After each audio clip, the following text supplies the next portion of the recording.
So we're already a month into 2026, and I want to make a video that can help guide you to getting ahead of your finances for the remainder of the year. A lot of people could be feeling stuck financially right now because housing prices are out of control. It costs an arm and a leg to rent an apartment in a big city.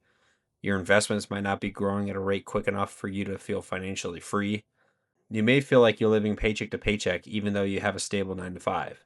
If you feel like any of those situations apply to you, this is the video for you. Leave a comment down below with your 2026 financial goals and let me know if there's anything financially holding you back at the moment. I'm going to lay out a plan on how to get ahead financially in 2026 and the small goals I'm setting for myself along the way to keep me on course throughout what could be a difficult year. This may be kind of a cookie cutter mainstream list of how to get ahead financially, but it works. I haven't found many other ways to get ahead financially unless you hit the lottery or you were born with a silver spoon, both of which would be very nice, but for most people watching this video, that is not the case.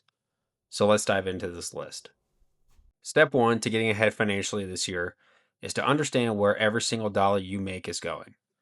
You don't have to be the crazy budgeting person overnight, but having a simple understanding of how much you're spending on your credit cards can go a very long way, especially this year when it feels like the prices of everything have gone up. I just got back from the grocery store and I feel like I didn't even get that much food, and it was just like this $100 trip. I was like, damn, when did groceries get that expensive? And I bet the food that my girlfriend and I just purchased for $100 won't even last half the week. So it's critical to understand how much you are spending each month to know what you need a budget for living expenses, what you need a budget for to spend on fun things, and how much money you're going to have left over to even invest. Knowing where your money is going will help you get out of that feeling that you're living paycheck to paycheck. This one is pretty self explanatory, but a lot of people mess this one up and then let this bad habit of not tracking your spending go unnoticed for years. And then it becomes a real big problem later down the road. Step two of getting ahead financially this year is to build an emergency fund of roughly 3 to 6 months of living expenses. I almost feel like I'm talking about a damn emergency fund in every one of my videos, but it's just that important. One of the biggest financial mistakes people make is trying to invest their money aggressively before they've built any emergency fund. Then, when shit hits the fan, you're going to be forced to sell you on your investments if you need that cash quick in a pinch. If you want to get ahead in 2026, one of your top priorities should be making your financial life resilient, which means having an emergency fund that will take care of you for months if something bad happens.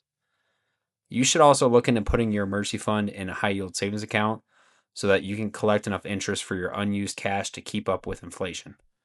When you have an emergency fund, I feel like you can make better investing decisions because you're less likely to panic sell when the market drops because you're having a safety net for emergency fund. I'm kind of a prepare for the worst kind of guy, so I like having 6 to 9 months of my living expenses in my emergency fund. I know that's a lot, but it helps me sleep at night. Step three to getting ahead financially is to get rid of any high interest debt, and the way I define that is any debt over 7% interest. Debt is one of the biggest drags on your financial progress because it's money working against you, not for you. Paying off high interest debt is a guaranteed return on your money compared to investing, and freeing up that debt gives you more money back per paycheck that you can use to invest, spend, or do whatever you want with it. Now, how do you actually get this debt paid off? You need to understand how much debt you're in and what interest rate your debt is at. Consider consolidation for your debt if that's easier for you and you have a bunch of debt with different companies. Then make a clear payoff plan, whether you aggressively pay off the biggest loan or you bite it off into smaller chunks by paying off the smallest loan first to gain momentum that way. Then make sure you stick with the plan because being consistent is the most important part in a debt payoff strategy. You can still go enjoy life and keep doing the things you're doing, but be mindful about the strategy you choose and if that's going to be adequate to get you ahead in 2026. The debts that I would be careful of are credit card debt or car loan debt because those are the two highest interest debts out there typically. Student loans can be high debt, but student loans are better debt in my opinion because it's debt that you gained in the form of education that will hopefully land you a good paying job after graduating from college. Student loan debt can be a problem though if you have a bunch of it and are not in a high paying job. But either way, no matter what situation you're in, you can always come up with a plan to pay off your debt and then go from there to understand how much income you need to successfully pay off your debt each month. Step 4 to getting ahead financially is focusing on growing your income, and I see this happening in potentially 3 ways. First, you can do this by getting more money at your current job through promotions, bonuses, or raises. Sometimes this is the most difficult way because of how big companies are structured, and you may have to be working for years before you see your first substantial promotion. So that leads me into the second way to grow your income, and that would be to job hop or to look for a more competitive pay with a different company. This one could also be difficult because it might require you to move or take a leap of faith and go to a company you probably have never worked for. And the third way to grow your income would be to pick up side hustles. This is going to be the most time intensive, but it could be the most rewarding. I'll give some examples that I'm doing working on increasing my income on the side from my side hustles outside of my 9 to 5 engineering job. I'm working on building this YouTube channel by making these videos right now, and I've technically made $0, but hopefully over time, with improved videos and more experience, I'll be able to get monetized and then eventually start making maybe up to a couple $100 a month. I also pick up additional shifts at work to fly drones, and I'll earn a little bit of extra money there on the side. And then third, my girlfriend and I are considering doing Rover and boarding dogs at our house. So if you want to get ahead financially, this is just one of the ways about thinking how you could grow your income today, whether that's getting a promotion, job hopping, or working on that side hustle of yours. There's a lot of good side hustles out there, so just look into what works for you. And don't get me wrong, it's totally fine to just have your 9 to 5 job. But if you want to get ahead and start to separate yourself from the pack, you got to work on increasing your earning potential too. And the fifth and final step to getting ahead financially this year is to invest and keep your investments boring. I can't believe I went this entire video without talking about investing. But those first 4 steps are also so critical to have in place alongside with investing. One of the most underrated financial challenges is simplicity with your investments.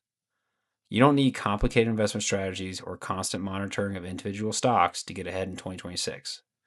Average returns over a long period of time will build you long-term wealth. My investment strategy is simple. I just invest in the S&P 500 ETF, a growth ETF, and a dividend ETF, along with a small portion of my portfolio in gold, silver, and Bitcoin. And simple portfolios like this will allow you to spend less time worrying about your investments and more time improving the parts of your life that you want to work on. In 2026, take time to think about your goals, whether it's wanting to have more time around the family, having flexibility with where you want to work, whether that's work from home or work at an office, working at a company with lots of different career options, or maybe having financial peace of mind knowing that you're covered in case of an emergency. Whatever your goal may be, align your saving and investment strategies around these goals. When your money has clear purpose, it's much easier to stay disciplined and avoid distractions. There will always be reasons to be afraid, excited, or maybe distracted financially. But the people who get ahead are the ones who stay focused on what they can control through whatever is going to get thrown their way this year. If you keep investing, keep learning, and keep improving your financial education, reaching your goals is almost inevitable over a long period of time. My final thoughts on the matter is that small wins towards your goals are going to compound a lot faster than you realize. Getting ahead financially in 2026 doesn't require perfection right off the bat. What it requires is consistency and committing to the goals that you write down on paper. You'll likely look back a few years from now and be surprised by how far ahead you've made it. Not because of one perfect decision, but because you made a lot of small, smart decisions over a long period of time. So that wraps up my motivational pep talk. If you find this video was helpful, consider subscribing for more practical personal finance content, and let me know in the comments what your biggest financial goal is for the remainder of 2026.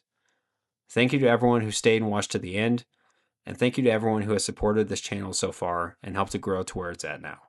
I really appreciate you guys. I'll see everyone in the next one.